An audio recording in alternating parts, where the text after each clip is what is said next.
Our previous story ended with an Egyptian princess adopting Moses. Years passed and Moses grew up. This is Storytime with Josh, and today Moses runs away from home.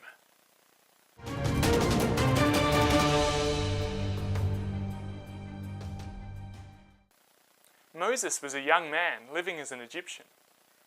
One day he said to himself, "I know I'm really an Israelite. I think I'll go visit my people." So he went, and he saw the Egyptians treating them harshly and forcing them to work hard. As he walked along, he saw an Egyptian man beating an Israelite. He looked around, and there was no one in sight. He attacked the Egyptian and killed him. Then he said, "If news of this reaches the palace, I'll be in trouble." So he dug a hole in the ground and buried the Egyptian man in the sand.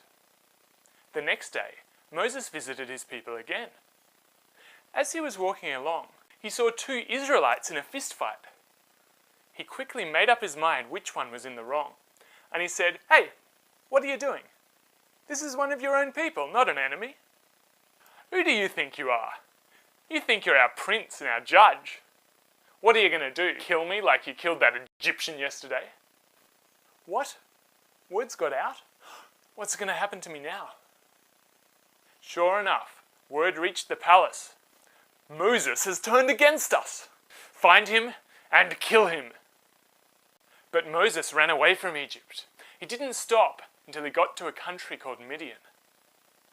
There he was, far away from his home, his family, and everything he'd known.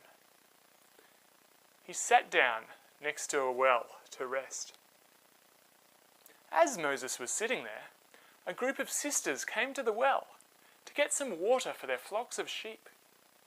But before they could get water, another group of shepherds came along with their sheep and said, "Off you go, it's our turn to get water." And they began to chase the women away. Moses jumped to his feet. "Back off! Wait your turn!"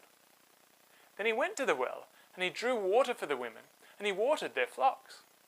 When the sisters returned home, their father said, "You're back sooner than usual.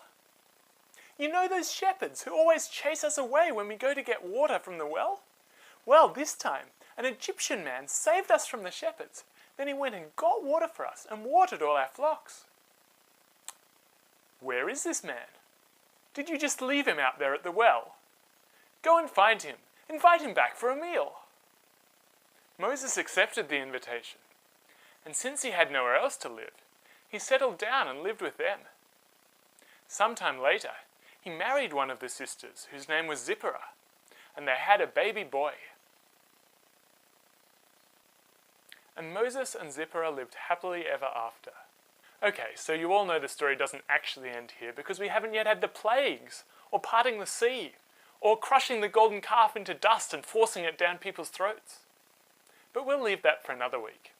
See you next week on Storytime with Josh.